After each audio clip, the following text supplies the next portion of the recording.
हम आपको पूछ रहे बिंदास में आज सवाल कि क्या सरकार वादा निभाएगी, और अब तक 100% लोगों ने ये कहा है कि वादा नहीं निभाएगी। जिन्होंने निभाएगी कहा है वो भी मजबूरी में कहा है, मतलब सरकार के इरादे पे, सरकार के नियत पे, सरकार के चरित्र पे लोगों ने संशय लिया है। क्या कहना है आपका? आखिरी कुछ बचे हुए मिनटों में आप अपनी बात को एसएमएस से, सोशल नेटवर्किंग साइट से, सुदर्शन टीवी के ब्लॉग पर और फोन करके कह सकते हैं। फोन नंबर स्क्रीन पर चल रहे और साथ में एसएमएस भी आ रहे हैं। अगले कॉलर के पास चलते हैं, उनकी राय लेते हैं। नमस्कार। हाँ जी, बोलिए, क्या कहना है आपका? हाँ नमस्कार। बोलिए जी, मेरा तो ये जो आपका आज का विषय है, क्या सरकार अन्ना से वादा निभाएगी। हाँ। पिछला जो इनका चाल चलन देखे हैं तो इससे तो नहीं लगता कि ये वादा पूरा निभाएंगे। आज ठीक है कि इन्होंने प्रस्ताव पास कर दिया, लेकिन अभी ये स्टैंडिंग कमेटी में जाएगा, वहाँ क्या होता है इसके बारे में देखने वाली बात है। स्टैंडिंग कमेटी में तो वो भी गया था आपका वो जोशी जी ने जो प्रस्ताव पास करके भेजा था, उसका क्या हुआ? बिल्कुल बिल्कुल। मतलब कोई उम्मीद नहीं है सरकार से। इसका घटनाक्रम अगर हम देखें तो क्या थूक कर चाटा है कि इन्होंने जो पहले कहते थे कि संसद की गरिमा कम हो जाएगी, प्रधानमंत्री का पद अगर आ गया तो ये गरिमा कम हो जाएगी प्रधानमंत्री की, तो आज क्यों थूक कर चाटना पड़ रहा है इनको? बिल्कुल, मतलब डर गए हैं। बिल्कुल डर गए हैं। और दूसरी बात, आज इन्होंने कई तरह के रंग बदले। आज में कई तरह के रंग बदले। अगर बीजेपी थोड़ा सा स्टैंड नहीं लेती तो ये बिल्कुल साफ हो जाना था। इनकी मांग कोई नहीं मानी जाती और अन्ना जी बेचारे ऐसे ही बैठे रहते हैं अनशन पे। बिल्कुल, धन्यवाद। सरकार से कोई उम्मीद नहीं। धन्यवाद। कोई उम्मीद नहीं है। अगले कॉलर की उम्मीद है या नहीं, देखते हैं। नमस्कार। हेलो। नमस्कार। हाँ बोलिए।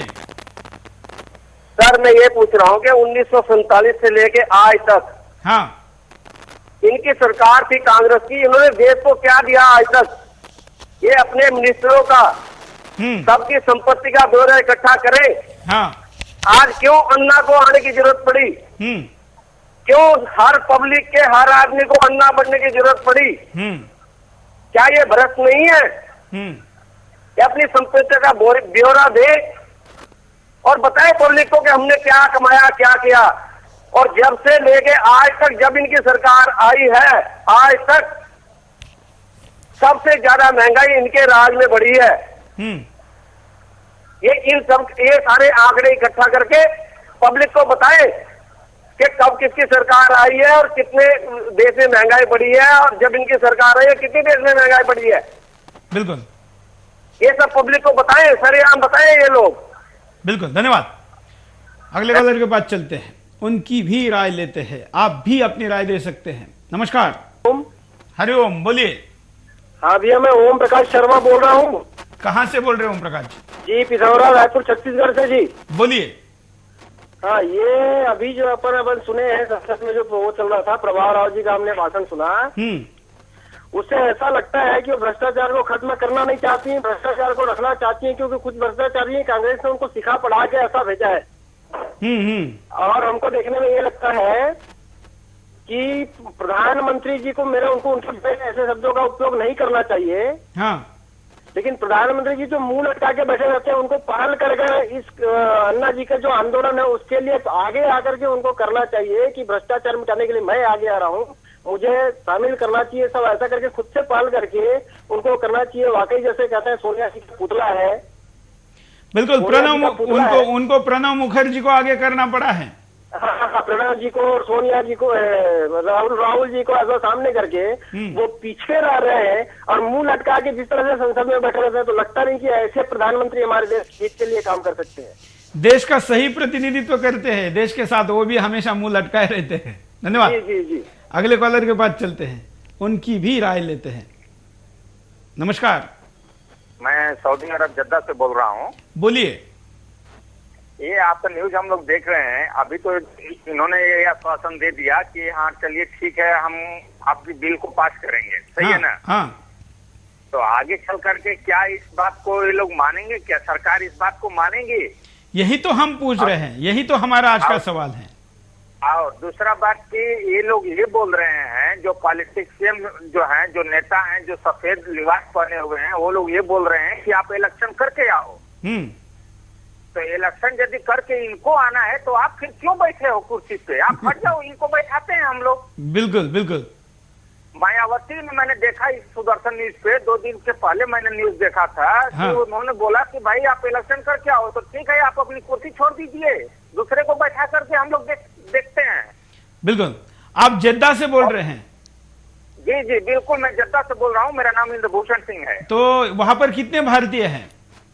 अरे भाई सऊदी अरब में बहुत लोग भारतीय हैं, और जो ये न्यूज चल रहा है, अन्ना हजारे जी का जो न्यूज चल रहा है, यहाँ तक कि लोग अपना ड्यूटी छोड़ करके और आकर के न्यूज देख रहे हैं कि क्या होगा। आज जो है ड्यूटी छोड़े हुए हैं लोग और अपने अपने रूमों में बैठ करके टीवी स्क्रीन पर बैठ करके देख रहे हैं कि आज बिल पास हो गया है। बिल्कुल। तो ये जो खबर है अपने दोस्तों में हम लोग बताए हैं कि भाई आज ऐसा ऐसा हो गया न्यूज में। वो लोग भी अपना ड्यूटी, कुछ लोग ऐसे हैं कि जो ड्यूटी छोड़े हुए हैं, कुछ मुस्लिम भाई ऐसे हैं जो रोजा खोलने के लिए तैयारी में है, लेकिन वो स्क्रीन से चिपके हुए हैं। बिल्कुल, सबको देश की चिंता है और यही इस देश का सामर्थ्य है कि इसका बच्चा जिस भी देश में, दुनिया में किसी भी कोने में जाता है तो देश के लिए सोचता है, इसके लिए कुछ करने के लिए तैयार होता है। धन्यवाद आपको भारत की तरफ से प्रणाम कि विदेश में काम धंधे के लिए गए हुए लोग भी सब कुछ छोड़कर अपने काम के लिए कितने चिंतित है। रामलीला मैदान में बैठा हुआ हमारा भाई और जद्दा से कॉल करने वाला हमारा दूसरा भाई, इन दोनों में कोई फर्क नहीं है। फर्क उनमें है जो आलीशान घरों में रहते हैं और इस पूरे आंदोलन से अपने आप को दूर करे, और उल्टा उनको लगता है कि अगर भ्रष्टाचार बंद होगा तो हम नेता और बाबुओं को कैसे खरीद सकेंगे। वो भाई नहीं है, ये कहना पड़ेगा। अगले कॉलर। नमस्कार। आ रहे हैं कि मैं प्रकाश बोल रहा हूँ बिहार से जी। ये जो कह रहे हैं कि हम इलेक्शन करके आए, तो इलेक्शन करके एक बार ये इस्तीफा देखें सरकार बदलती है, वो लोग बिल पास करता है या नहीं। बिल्कुल। और इन पे जो भरोसा किया जा रहा है ये तो बिल्कुल गलत है। ये कभी नहीं, कांग्रेस ने आज तक जिस तरह से राहुल गांधी बोल रहे हैं, इनको अगर पग यात्रा ही करना तो इतना पग यात्रा किया, उसके बाद भी अगर इनको यही मिट्टी में मिला, सिर्फ इसलिए जीती रही हर बार कि हम लोग ये जानते थे हाँ राजीव जी, इंदिरा जी के जमाने में सही था, लेकिन ये तो बिल्कुल भ्रष्ट हो गया। सोनिया गांधी को यहाँ से इलाज के बहाने अमेरिका भेज दिया गया। क्या इतने दिन में प्रधानमंत्री भी इस चीज का ध्यान नहीं था सर, कि हम लोग जो यहाँ अनशन में बैठे हैं इनका ख्याल करें। प्रधानमंत्री तो एक कठपुतली बन के रह गया, जिनको हमें नहीं लग रहा है कि वैसे तो उनकी डिग्री बहुत सारे दिखाते हैं, लेकिन कोई डिग्री उनके पास नहीं है। हमें इस हिसाब से लग रहा है मुंह लटकाए पीछे बैठे रहते हैं, आगे वो कुछ नहीं करते हैं। जहाँ तक लालू जी के सवाल, लालू जी से ये पूछा जाए कि उसने कभी बम और बारूद के बगैर इलेक्शन जीता है क्या? हर बार तो उसने बम और बारूद ही बरसाया है जब भी इलेक्शन जीता है उसने। बिल्कुल। आप बिहार से, सरकार ने उसको निकाल कर फेंक दिया तो उसे ये लग रहा है कि नहीं। आप लालू के क्षेत्र से बोल रहे हैं? जी हाँ, मैं बिहार से बोल रहा हूँ। आज दिन तक उसने अगर कोई इलेक्शन बगैर बम बारूद का जीता हो तो बता दो। मैंने जब से होश संभाला जब से ये देखा है कि लालू जी के इलेक्शन में सब दिन बम से इलेक्शन हुआ है। बम बजा के पहले पब्लिक को खुद मोहर लगा लेते थे। बिल्कुल, धन्यवाद। धन्यवाद। लालू के प्रदेश से भी फोन आए हैं, प्रभा राव जहां से है उस महाराष्ट्र से भी फोन आए हैं, देश भर से फोन आए, लेकिन जिनकी हमने प्रतिक्रिया दिखाई उनके बारे में, उनके राज्य के लोगों की क्या सोच है आप खुद देख रहे हैं। अगर यही सोच हमारे देश, ये तो एक प्रकार से प्रतिनिधित्व है, अगर हम प्रतिनिधित्व की बात करें तो देश के अन्य कोनों में पर भी जो अपने सांसद हैं, नेता हैं, मैं ये नहीं कहूंगा कि 100% खराब है, लेकिन जो अच्छे हैं वो बुराई को रोक नहीं पा रहे हैं, तो वो अच्छाई क्या काम की, इसलिए उनकी भी क्रेडिबिलिटी खत्म हो रही है। ये समस्या है। अगले कॉलर के पास चलते हैं। नमस्कार। नमस्कार। नमस्कार, मेरा नाम रोहित है, मैं नोएडा से बोल रहा हूँ। बोलिए रोहित जी। मेरा सबसे पहला क्वेश्चन ये है कि हम सभी बोलते हैं मैं भी अन्ना तू भी अन्ना, तो मैं समझता हूँ कि अगर हम सभी अन्ना जैसे जो अन्ना जी ने किया वो अगर हम सभी करते रहें तो आगे वाले 100 सालों तक ये भ्रष्टाचार की लड़ाई हमें नहीं लड़नी पड़ेगी। क्योंकि ये कहने भर से मैं भी अन्ना तू भी अन्ना से काम नहीं चलने वाला है। हमको अन्ना जी के जो भी दर से उन्होंने अपने कार्य दिखाए हैं, हमको उस पर चलना पड़ेगा। अगर हम नहीं चलते हैं तो ये आगे से ये लड़ाई कभी भी खत्म नहीं होने वाली है। बिल्कुल, धन्यवाद। हम अगले कॉलर के पास चलते हैं, उनकी बात को भी यहाँ पर रखते हैं, देखते हैं क्या प्रतिक्रिया है। आप भी प्रतिक्रिया दे सकते हैं, लेकिन हम आपको यहाँ पर SMS पोल दिखाते हैं। SMS पोल क्या कहता है, हम 2 स्क्रीन आपको दिखा रहे हैं। ये सर्वर और वेबसाइट पर आया हुआ पोल है। आप देख सकते हैं, ये आपके सामने स्क्रीन पर अब हम आपको दिखा रहे हैं कि अब तक लोगों ने क्या कहा। 99% लोग कह रहे बिंदास बोल, जहां लिखा है वहां पर ये आ रहा है। थोड़ा सा कलर और उसके बैकग्राउंड के कारण ये यहां नहीं दिख रहा है, लेकिन 99%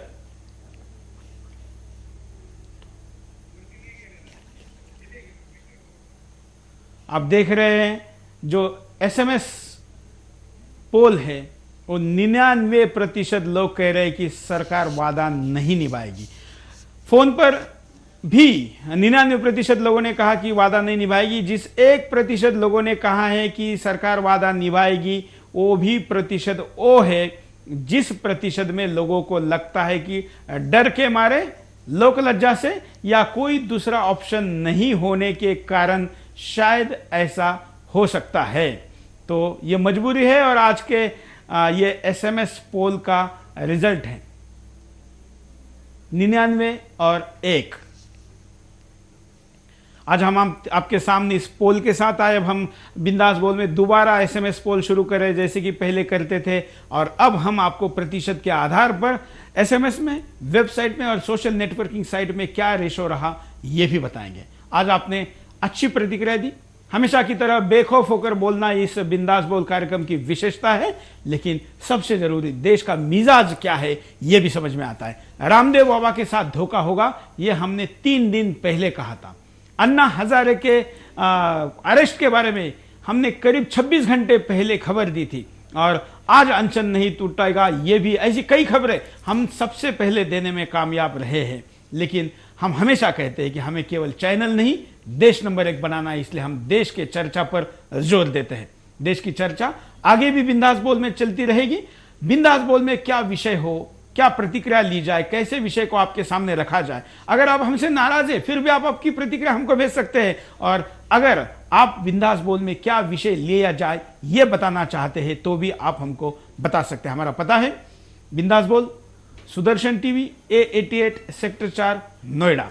आपकी सारी प्रतिक्रियाओं का हम प्रतीक्षा के साथ सम्मान करेंगे, और हमारा ईमेल ID भी है bindasbol@sudarshan.tv.com।